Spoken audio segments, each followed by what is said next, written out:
Hello everyone, today we will study about Alauddin Khilji, the second ruler of Khilji dynasty, and in previous video we have studied about Jalaluddin Khilji, who was the first ruler and the founder of Khilji dynasty.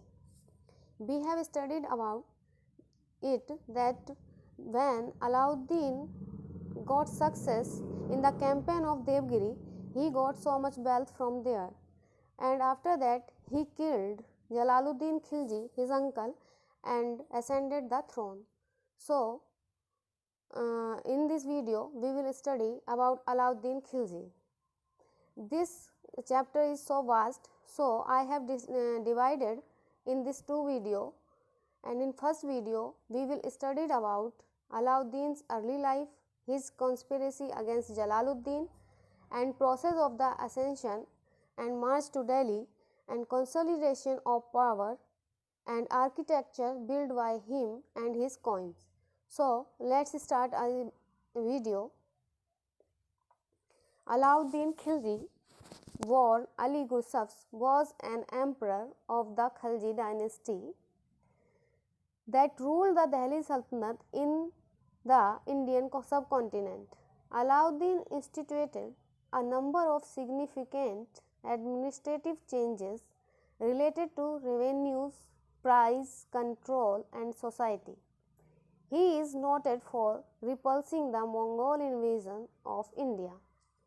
Alauddin Khilji, जिसका असली नाम था अली गुरशफ, वो Khilji dynasty का एक राजा था और जिसने दिल्ली सल्तनत, जो कि इंडिया सब कॉन्टिनेंट का एक पार्ट था, उस पर शासन किया और उसने बहुत सारे सुधार किए, जैसे एडमिनिस्ट्रेटिव चेंजेस उसने बहुत ज़्यादा किए, रेवेन्यू सुधार किया, रिफॉर्म्स किए, प्राइस कंट्रोल किया और सोसाइटी के बहुत सारे रिफॉर्म्स किए, जिसके लिए उसको बहुत ज़्यादा जाना जाता है। और उसने मंगोल इन्वेजन को भी रोका, इंडिया में उनको वापस जाने पर मजबूर किया।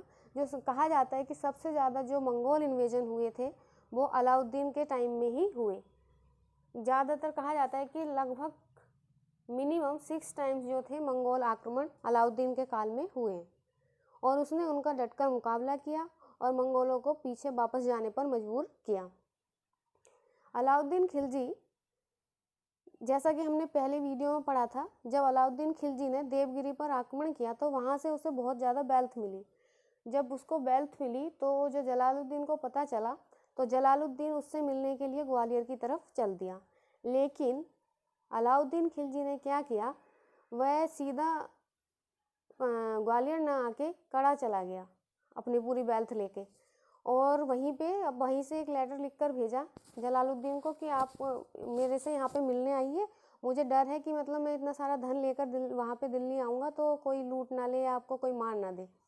तो इसलिए जो जलालुद्दीन था वो उससे मिलने के लिए कड़ा गया।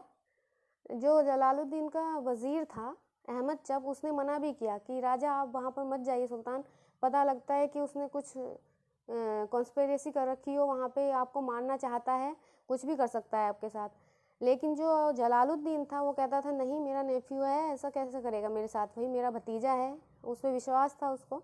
तो उसने क्या किया, कुल 1000 सैनिक लिए अपने साथ जलालुद्दीन ने और उससे मिलने अलाउद्दीन से कड़ा चल दिया और अहमद सब से कहा कि तुम बाकी सेना लेकर अपना मतलब लैंड वाले एरिया से आओ, और वो नदी से जा रहा था, नदी पार करके जाना पड़ता था कड़ा।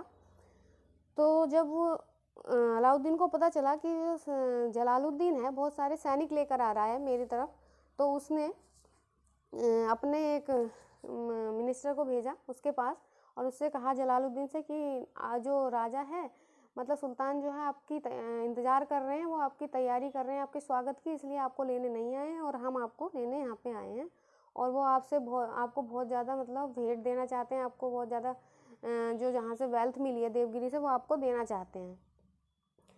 तो जो जलालुद्दीन था उसको उस पर बिलीव हो गया, ट्रस्ट हो गया, और उसने क्या किया, अपने जो सैनिक थे उनको पीछे छोड़ दिया और खुद नाव में बैठ के अलाउद्दीन की तरफ चल दिया मिलने।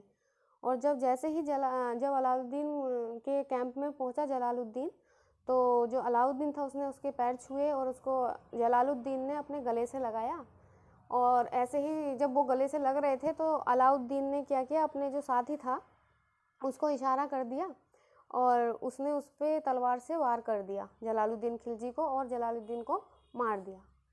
और उसके बाद हमने पढ़ा ही था जैसे कि पहली वीडियो में कि उसके बाद उसने अपने आप को सुल्तान घोषित कर दिया और अपना कोरोनेशन करा लिया अलाउद्दीन ने कड़ा में ही। लेकिन वो जल्दी से उस टाइम दिल्ली नहीं आया क्योंकि उसे लग रहा था कि मतलब अभी कहीं जो जनता है अभी मुझे एक्सेप्ट नहीं करेगी, तो क्योंकि बहुत दूर था ना दिल्ली से, तो वहाँ से फिर उसने अपनी सेना ली, इकट्ठी की, और उसने क्योंकि देवगिरी से उसने जब आक्रमण किया था वहाँ पे उसको जीता था, तो वहाँ से बहुत सारा उसको धन मिला था। तो उस धन को उसने क्या किया, अपने साथियों से कह दिया कि बहुत सारे लोग इकट्ठे करो, सेना भरो, मतलब सेना में जितने भी मिलिट्री में सोल्जर्स हैं उनको रिक्रूट करो, और खूब पैसा तो था ही उसके पास, खूब सारा धन उसने मतलब सोना चांदी खूब लुटाया वहाँ पे, और खूब बड़ी सेना लगभग 50,000 जो सैनिक थे वो इकट्ठे कर लिए अपने साथ, और उनको लेके दिल्ली की तरफ चल दिया। और जब वहाँ पे रानी थी जलालुद्दीन की दिल्ली में, जब उसको जलालुद्दीन की मौत की खबर मिली तो उसका जो सबसे छोटा बेटा था कद्र खां, उसने उसको राजा बना दिया बिना नोबल्स की सहमति के। उसने उसको राजा बना के अपना थ्रोन पे बैठा दिया और उसको उपाधि दे दी थी नासिरुद्दीन की। ठीक है, कद्र खां था जो सबसे छोटा बेटा था, उसको नासिरुद्दीन की उपाधि से उसको बैठा दिया। तो जब दिल्ली पहुंचा अलाउद्दीन, बहुत सारी क्योंकि बहुत उसने सेना इकट्ठी कर ली, सब लोगों को खबर मिली अरे राजा जो है सुल्तान खूब पैसा लुटा रहा है, खूब सोना लुटा रहा है, और जो गरीब जनता थी, जो लोग थे, जो सैनिक भी नहीं थे, जिनका बैकग्राउंड सैनिक नहीं था, सोल्जर नहीं थे, वो लोग भी आगे सब जो थे मिलिट्री में शामिल हो गए, क्योंकि वहाँ से पैसा मिल रहा था भाई उस टाइम, तो गरीबी थी लोगों को, तो जहाँ से पैसा मिले वहीं पर शामिल हो जाएंगे वो लोग जाके। तो उन्होंने फिर वहाँ पर जब शामिल हो गए, खूब सारी सेना लेके अलाउद्दीन दिल्ली पहुँच गया और वहाँ पे जाके उसने थ्रोन पर कब्जा कर लिया। अब फिर अब स्टडी करेंगे हम इसके बारे में। और तो जो एक क्रॉनिकलर है Lane Poole is a historian, he called Alauddin as the Samudragupta of the sultanate. Samudragupta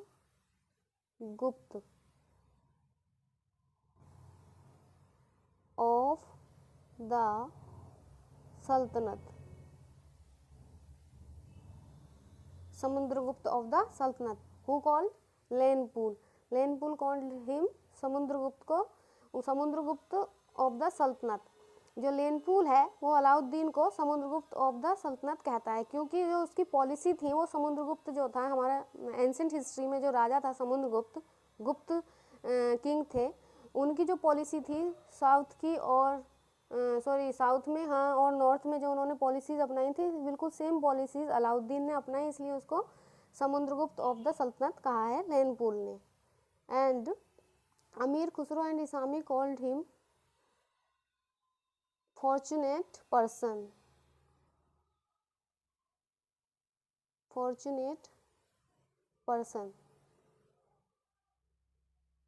who called Amir Khusro and Isami called them fortunate person, यानी कि भाग्यवादी व्यक्ति।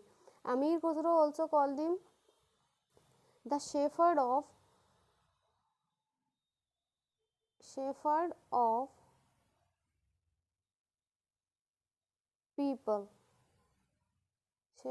People, Amir Khusro called him shepherd of people, यानी कि लोगों का चरवाहा। ठीक है, and kings of king, he called him also king of kings, राजाओं का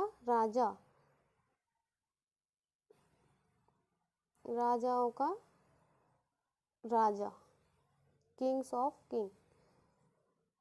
and according to Irfan Habib,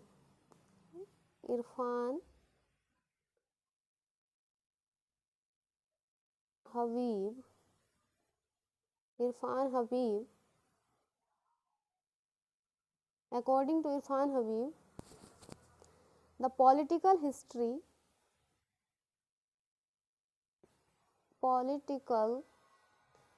history of Delhi सल्तनत दिल्ली सल्तनत start from Alauddin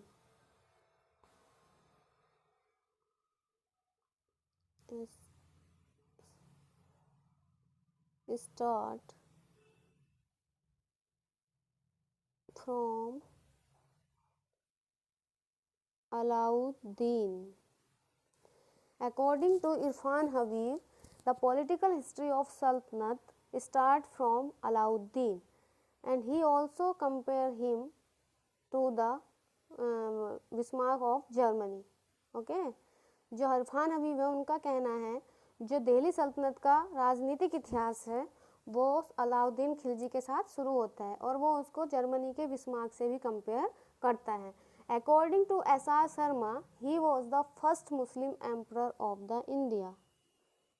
S.R. Sharma, he was the first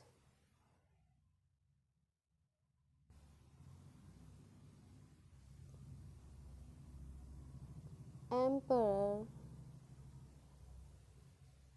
of India. Okay, according to S.R. Sharma, he was the first emperor of the India, and according to A.L. Srivastav, he was the first Turkish ruler of India. Okay, according to A.L. Srivastav, किसके आशीर्वादी लाल श्रीवास्तव के अनुसार जो था वह पहला Turkish ruler था India का. Okay, now we will start our study. These are some important facts. Now, Sultan Alauddin Khilji reigned 19 July 1296 to 4 January 1360, and he got his coronation 21st October 1296. Predecessor Jalaluddin Firoz Khalji, successor Shihabuddin Omar, born 1267, died 4 January 1316 at the age of 48-49. Whereas Madrasa and Tomb of Alauddin Khilji, Delhi. Now we will study about his early life. Contemporary chronicler did not write much about Alauddin's childhood. According to the 16th-17th century chronicler Haji ud-Dawir, Alauddin was 34 years old when he started his march to Ranthambore 1300 to 1301. जो उसके time के जो ज़्यादातर chroniclers हैं, writers हैं, historians हैं, उन लोगों ने उसके बारे में, उसके चाइल्डहुड के बारे में ज़्यादा नहीं लिखा है. और एक क्रॉनिकलर है 16 और 17 सेंचुरी के हाजी उद-दवीर. कौन? हाजी उद-दवीर. उनका कहना है कि जब उसने रणथंबोर पर 1300 में या 1301 में कैंपेन किया था, मार्च किया था अगेंस्ट रणथंबोर, तो उसकी एज जो थी 34 ईयर्स थी. तो इसी से एज्यूम किया जाता है कि अलाउद्दीन की जो बर्थ रही होगी वो एक्चुअली 1266 या फिर 1267 के अराउंड रही होगी. ठीक है. His original name was Ali Gursab. He was the eldest son of Shihabuddin Masood, who was the elder brother of Khalji dynasty's founder Sultan Jalaluddin. और उसका असली नाम अली गुरसब्स था और वह शिहाबुद्दीन मसूद का सबसे बड़ा बेटा था. और शिहाबुद्दीन मसूद कौन था? जलालुद्दीन खिलजी का भाई. ठीक है, जो खिलजी डायनेस्टी का फाउंडर था जलालुद्दीन खिलजी, उसका भाई था शिहाबुद्दीन मसूद और अली गुरसब उसी का बेटा था. He had 3 brothers, Almas Beg, later Ulugh Khan, Qutlugh Tigin and Mohammad. और उसके 3 भाई थे, अलमास बेग जिसको बाद में उसने उलूग खान की टाइटल दिया था, और Qutlugh Tigin and Mohammad. Alauddin was a nephew and the son-in-law of his predecessor Jalaluddin. When Jalaluddin became the Sultan of Delhi after deposing the Mamluks, Alauddin was given the position of Amir-e-Tujuk, equivalent to Master of Ceremonies. Alauddin जो था वो जलालुद्दीन का नेफ्यू था और उसका सन in law भी था, यानी कि जलालुद्दीन था उसने अपनी बेटी की शादी भी अलाउद्दीन से की थी। कहा जाता है कि जब उसके पिता मतलब जलालुद्दीन राजा बना तो उसकी जो बेटी थी उसका जो टेम्पर था वो बहुत ज़्यादा वो शॉर्ट टेम्पर्ड हो गई थी और बहुत ज़्यादा प्राउडी हो गई थी, जिससे अलाउद्दीन की उससे बिल्कुल भी पटती नहीं थी। तो अलाउद्दीन ने एक और शादी की थी, उसकी दूसरी पत्नी जो थी उसका नाम था महारू के, सेकंड बीवी थी उसकी महारू, और इसको ये बहुत ज़्यादा पसंद करता था मतलब, और जो जलालुद्दीन की बेटी थी वो इससे बहुत ज़्यादा चिढ़ती थी। कहा जाता था एक बार जब अलाउद्दीन बाहर था तो इसने नौकरों ने इसकी जलालुद्दीन की बेटी के नौकरों ने उसको मारने की कोशिश की थी। When Jalaluddin became the Sultan of Delhi, और जब जलालुद्दीन दिल्ली का सुल्तान बना तो उसको किसको अलाउद्दीन को अमीर तुजुक का पद दिया गया। अमीर तुजुक होता था कौन? मास्टर ऑफ सेरेमनी, जो सेरेमनीज को करवाने वाला होता है। Alauddin obtained the governorship of Kara in 1291 after suppressing the revolt against Jalaluddin. और जब एक जलालुद्दीन के खिलाफ करा के लोगों ने रिवोल्ट किया तो उसको अलाउद्दीन ने दबाया, जिससे कि उसको गवर्नरशिप दी गई करा की कब? 1291 में। And the governorship of Awadh was 1296 after the profitable red on the Bhilsa. और जब भिलसा को जीता उसने 1296 में तो उसके बाद उसको अवध की गवर्नरशिप भी जलालुद्दीन ने दी।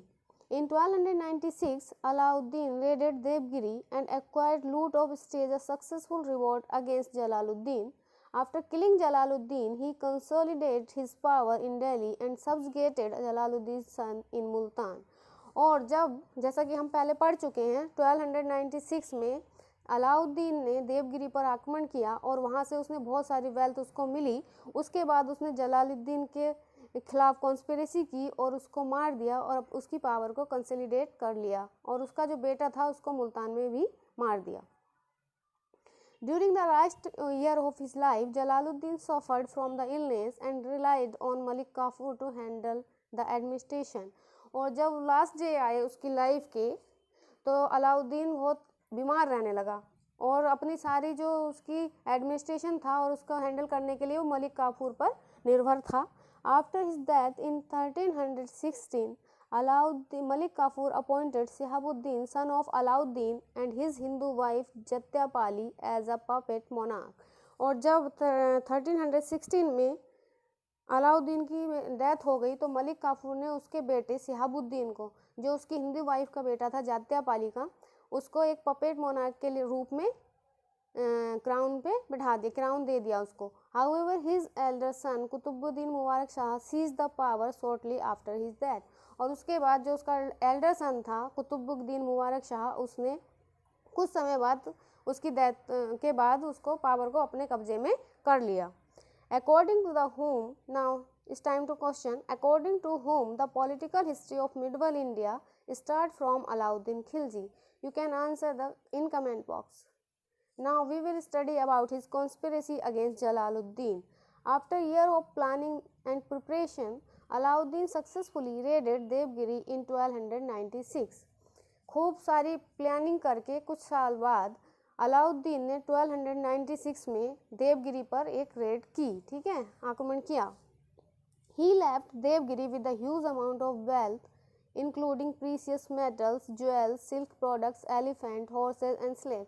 और उसे देवगिरी से बहुत सारा क्या मिला, जैसे हम पढ़ा है ना हमने, क्या मिला था?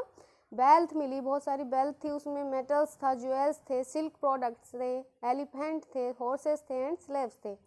और when the news Alauddin's success reached Jalaluddin, the Sultan came to Gwalior, hoping the Alauddin would present loot to him there.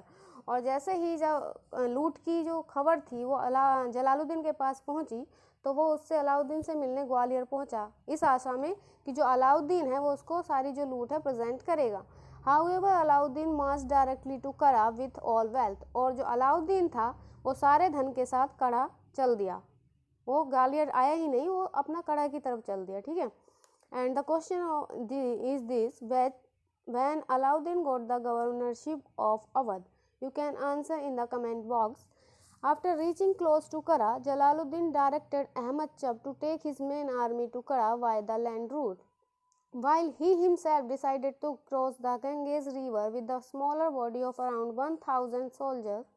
On 20 July 1296, Alauddin had Jalaluddin killed after pretending to greet the Sultan and declared himself the new king. Jalaluddin's companions were also killed while Ahmad Chab army retreated to Delhi. और जैसा कि हमने पढ़ा था, मैंने अभी बताया भी था इससे पहले कि जब जो जलालुद्दीन था वो 20 जुलाई 1296 को अलाउद्दीन से मिलने गया, तो अलाउद्दीन ने उसको क्या किया, मार दिया और जो अपने आप को राजा डिक्लेयर कर दिया। और जो जलालुद्दीन के कैंपेनियंस थे वो भी किल्ड कर दिए गए और अहमद चब अपनी आर्मी लेकर वापस दिल्ली चला गया। Now we will study about ascension and march to Delhi. At the time there were heavy rains and the Gangas and the Yamuna rivers were flooded, but Alauddin made preparation for the march to Delhi and ordered his officer to recruit as many soldiers as possible without fitness test or background checks. और उस समय जिस समय उसने उसको मारा था उस time Ganga and Yamuna reverse तो जो थी बहुत ज़्यादा पानी बह रहा था, बहुत फ्लूडेड थी उस टाइम, लेकिन अलाउद्दीन ने तब भी दिल्ली को मार्च करने की प्रिपरेशन अपनी तैयार कर ली। और जैसा कि मैंने बताया कि उसने अपने सोल्जर्स को, अपने ऑफिसर्स को आज्ञा दी, ऑर्डर दिए कि जितनी भी सोल्जर्स हैं, जितने ज़्यादा से ज़्यादा सोल्जर्स हो सकते हैं वो सेना में रिक्रूट किए जाएं और बिना उनके कोई विदाउट फिटनेस टेस्ट के और बिना बैकग्राउंड चेक्स के। His objectives was the cause a change of the general political opinion by portraying himself as someone with huge public support. और इसका जो ऑब्जेक्टिव था वो ये था कि वो दिखाना चाहता था लोगों को, दिल्ली के लोगों को, कि उसे बहुत ज़्यादा पब्लिक का सपोर्ट मिला हुआ है, यानी कि जितनी ज़्यादा सेना होगी उतनी ज़्यादा सेना के साथ वो वहाँ पे जाएगा दिल्ली, और वहाँ पे जब लोग देखेंगे भाई इतने सारे लोग इसके साथ हैं, तो मलिक हैं जो नॉवल्स हैं उन्हें लगेगा इसे पूरा पब्लिक का सपोर्ट मिला हुआ है। To portray himself as the generous king he ordered 5 months of gold pieces to be shot from the मंजानिक catapults at the crowd in Kara. और इसलिए अपने आप को बहुत अच्छा जनरस महान किंग दिखाने के चक्कर में, पोर्ट्रे करने के चक्कर में उसने पूरा 5 मन का जो गोल्ड था, गोल्ड के पीस थे, वो मंजानिक के द्वारा क्राउड में, कड़ा में जो भीड़ थी वहाँ पे बांटे गए, फेंके गए। ठीक है। Meanwhile in Delhi Jalaluddin widow Malka-e-Jahan appointed her youngest son Qadr Khan as the new king with the title Ruknuddin Ibrahim without consulting the noble. और इसी समय जब वो वहाँ कड़ा में था अलाउद्दीन खिलजी, दिल्ली में जो जलालुद्दीन की विडो थी मलिका-ए-जहान, उसने अपने सबसे छोटे बेटे कदर खान को नया राजा के रूप में घोषित कर दिया और उसको रुकनुद्दीन इब्राहिम के नाम से थ्रोन पे बैठा दिया। When he reached Siri, Ruknuddin led an army against him. However, a section of Ruknuddin army defeated to Alauddin at midnight. और जब वह सीरी पहुंचा अलाउद्दीन, तो रुकनुद्दीन ने एक आर्मी के साथ उसका सामना किया, जबकि जैसे भी वो जो रुकनुद्दीन की आर्मी थी वो अलाउद्दीन से हार गई। A dejected Ruknuddin then retreated and escaped to Multan with his mother and loyal nobles. और जब हार गया वो रुकनुद्दीन अपनी माँ के साथ और जो नोबल्स थे उनके साथ वो मुल्तान भाग गया। Alauddin then entered the city where a number of nobles and officials accepted his authority.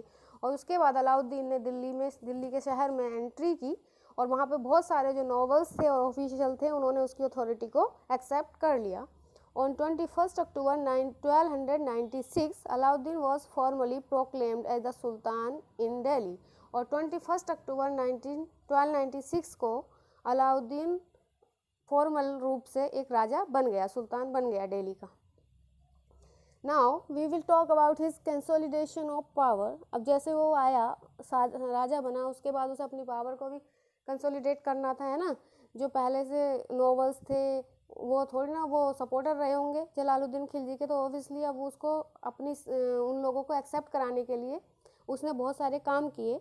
Initially, Alauddin consolidated power by making generous grant and endowments and appointing many peoples to the government position. और शुरू में जो अलाउद्दीन था उसने अपनी power को कैसे consolidate किया, खूब सारे ग्रांट्स दिए लोगों को, कि पैसा तो था ही उसके पास, देवगिरी से उसे बहुत सारा धन मिला हुआ था, तो बहुत सारा लोगों को पैसा दिया, इंडोमेंट्स दिए, और बहुत सारे लोगों को अलग अलग पोजीशन में गवर्नमेंट में अपॉइंट किया। Of Alauddin first years of sultan, उसके first year as a sultan, his first year, chroniclers Jalaluddin Burni wrote that it was the happiest year of the people of Delhi had ever seen.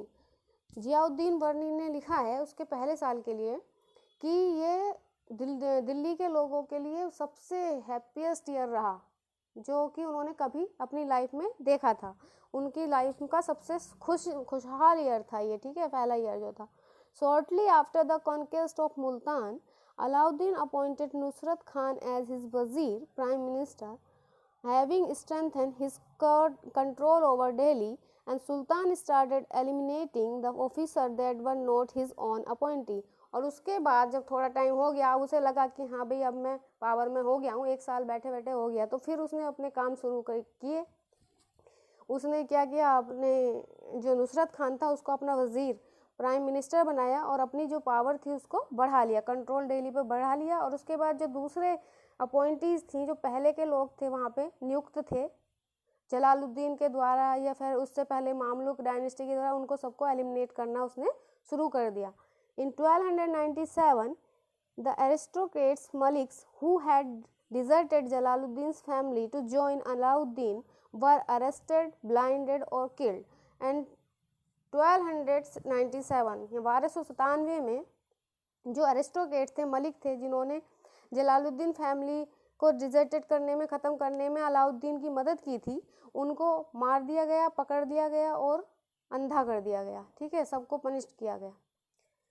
He gave title of Ulugh Khan to the Almas Beg, और उसने Almas bag, जो उसका भाई था Almas bag, उसको उलूग खां का title दिया। Nusrat Khan to Nusrat Jaleshri, और नसरत जलेसरी को नसरत खान का टाइटल दिया। जफ़र खान ऑफ यूसुफ हिजरुद्दीन, और यूसुफ हिजरुद्दीन को जफ़र खान, एंड अल्फ खान टू संजर, और संजर को अल्फ खान का टाइटल दिया। These were called 4 Khan of Alauddin Khilji, और ये जो थे चारों, वो इनको अलाउद्दीन के खान कहा जाता था, और ये इन पर बहुत ज़्यादा ट्रस्ट करता था। Now we will study about architecture. He built so many buildings. At first, we will talk about the Hoj-e Khas. In 1296, Alauddin constructed the Hoj-e Khas या Hoj-e Alai। 1296 में अलाउद्दीन ने Hoj-e Alai को construct कराया, जो बाद में Hoj-e Khas के नाम से जाना जाता है। Water reservoir which covered an area of 70 acres and had a stone masonry wall, और जो पूरा 70 एकड़ के 70 एकड़ के एरिया में फैला हुआ था, और जिसकी जो वॉल थी वो स्टोन से बनाई गई थी। This is the picture of Hoj-e Khas, okay. And the next building built by him in the early years of the 14th century, Alauddin built the Siri Fort, and 14th century में अलाउद्दीन ने सीरी fort बनवाया था। Alauddin camped in Siri during the 1303 Mongols invasion, and after the Mongol left, he built the Khasr-e-Hazar Sitoon Palace at the site of his camp. और जब मंगोलों ने 1303 में 1303 में मंगोलों ने इन्वेजन किया, उस समय मंगोलों से बचने के लिए जो अलाउद्दीन था उसने सीरी फोर्ट में शरण ली थी, सीरी फोर्ट में कैंप किया था अपना। और उसके बाद जब मंगोल चले गए तो उसने वहाँ पे खसर-ए-हजार सितून महल का भी निर्माण कराया था। It was destroyed by Sher Shah Suri in 1545 and only some of it ruin wall now survive, और 1545 में ये शेर शाह सूरी के द्वारा नष्ट कर दिया गया था, डिस्ट्रॉय कर दिया गया था। अब इसकी सिर्फ ये थोड़ी सी बॉल्स ही बची हैं, ठीक है, ruin wall of Siri these are. And next building is the Alai Darwaza. Alauddin commissioned the Alai Darwaza, which was completed in 1311.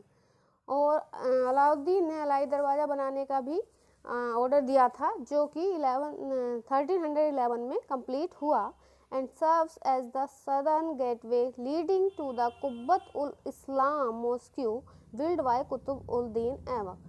और ये जो है, जो कुब्बतुल इस्लाम मॉस्क्यू बनाई गई थी कुतुबुद्दीन ऐबक के लिए, ऐबक के द्वारा, उसका ये सदर्न गेटवे है बिल्कुल। This is the picture of Alai Darwaza. Now this is the question, who were 4 Khans of Alauddin Khilji? You can answer them in comment box. And now next building is Alai Minar. It is unfinished structure. He also started the construction of Alai Minar, which was intended to be double to size of the Qutub Minar, but the project was abandoned probably when he died. और उसने एक और नया project बनाना शुरू किया था, construction शुरू किया था अलाई मीनार का, जो कि कुतुब मीनार से डबल साइज में बननी थी, लेकिन वो अधूरी ही रह गई, जैसा कि आप देख सकते हैं, है ना पिक्चर में। ये आधा ही इसका हिस्सा है यहाँ पे, क्योंकि शायद वो मर गया था इसलिए ये अधूरी रह गई। इन 1311 Alauddin repaired the 100-acre Hoje Shamsi reservoir that had been constructed by Shamsuddin Iltutmish in 1229 and also built a dome at its center. और 1311 में अलाउद्दीन ने होजे शमसी रिजर्वायर जो था उसको भी कंस्ट्रक्ट किया हुआ था, उस किसके द्वारा? शमसुद्दीन इल्तुतमिश ने, जो 1229 में होजे शमसी बनाया था, उसको 1311 ने अलाउद्दीन ने रिपेयर करवाया और उसके बीच में एक टॉम भी बनवाई। And this is the picture of Alauddin madrasa Qutub complex Mehrauli which also has its tomb to the south. ठीक है, उसकी टॉम भी इसी में है, अलाउद्दीन मदरसा में, इसके साउथ में उसकी टॉम है, किसकी? अलाउद्दीन खिलजी की। और ये है मेहरौली में। मेहरौली कहाँ है? दिल्ली में। Now we will study about his coins. He had amassed wealth in his treasury through campaign in the Deccan and South India, and that's why he issued so many coins. उसके पास उसकी ट्रेजरी में बहुत धन था, क्योंकि उसने south से और डेक्कन से और साउथ इंडिया से बहुत सारा ट्रेजरी प्राप्त की थी, इसलिए उसने बहुत सारे जो कॉइन्स थे वो मिंट में उसके बनवाए। ठीक है, Khalji minted coins using the title of Sikandar सानी। सिकंदर सानी, Sikandar is the old Persian of Alexander, a title popularized by Alexander, while Sani is Arabic of second. जो खिलजी के, अलाउद्दीन खिलजी के जो कॉइन्स हैं उन पे मिंटेड है, टाइटल उसका सिकंदर है सानी, सिकंदर, जिसको सिकंदर यानी कि अलेक्जेंडर, अलेक्जेंडर को पर्शियन में सिकंदर बोला जाता है। ठीक है, सिकंदर, एंड सानी मतलब सेकंड, दूसरा सिकंदर, सेकंड सिकंदर की जो टाइटल है उसने अपने कॉइन्स पे मिंट कराया है। And the coin legend Sikandar Sani translated to second Alexander in recognition of his military success. और ये टाइटल उसने इसलिए दिया जाता है क्योंकि उसकी जो मिलिट्री सक्सेस थी वो सिकंदर की तरह थी, अलेक्जेंडर की तरह थी, है ना। जैसे अलेक्जेंडर ने पूरे वर्ल्ड को जीत लिया था, वॉन किया था, ऐसे ही अलाउद्दीन ने इसी को दिखाने के लिए, उसी को दर्शाने के लिए अपनी पावर को ये टाइटल जो है अपने कॉइन्स पे मिंट कराए है। दीज आर कॉइन्स कॉल्ड जीतलगानी। ओके, जीतलगानी 1.5 ग्राम्स अलाउद्दीन खिलजी ने चलाए हैं ये। And his coins omitted the mention of the Khalifa, replacing it with the self-laudatory title Sikandar us-Sani Yamin ul Khilafat. और जो पहले, इससे पहले के जो सिक्के थे उन पे खलीफा का नाम मेंशन किया जाता था। जो मामलुक डायनेस्टी के राजा थे, ज़्यादातर उनके जो कॉइन्स थे उन पे खलीफा के नाम मतलब मेंशन होता था, लेकिन उसने उसकी जगह उसको रिप्लेस कर दिया और अपनी सेल्फ लॉडेटरी टाइटल जो था उसका, मतलब खुद को अच्छी अपनी प्रशंसा में उसने सिकंदर उस सानी यामीन उल खिलाफत के नाम से अपना टाइटल किया। और ये जो हैं दीज कॉइन्स आर वाइलेंगल कॉइन्स, वाइलेंगल कॉइन्स हैं इसके 2 लैंग्वेज के। एंड दीज आर सिल्वर टका दार अल इस्लाम मिंट। ये दारुल इस्लाम मिंट में जो सिल्वर का टका बनाए जाते थे वो हैं ये। ही seized adding al-Mutassim name, instead adding Yamin ul Khilafat Nasir Amiri ul Mumnin, the right hand of the Khalifat, the helper of the commander of the faithful। और उसने जो उसके सिक्कों पर, पहले के सिक्कों पर जो खलीफा था उसका नाम अल मुतस्सिम का नाम होता था, जैसे कि बलबन ने अल मुतस्सिम का नाम अपना मिंट कराया था सिक्कों पर, उसने उसकी जगह यामीन उल खिलाफत नासिर अमीरी अल मोमिन का टाइटल मिंट कराया अपने कॉइन्स पर, जिसका मीनिंग होता है राइट हैंड ऑफ खिलाफत, ठीक है, खलीफा का राइट हैंड, और helper of commander of faithful. And these are silver taka, Alauddin Khilji के 10.7 ग्राम्स टका है ये, ठीक है। Now this for today, and these are the questions. Write the names of construction built by Alauddin Khilji, and second question is write the title on why Alauddin Khiljis, okay, and you can answer them in comment box. And if you like this video, please subscribe the channel and like. Thank you very much.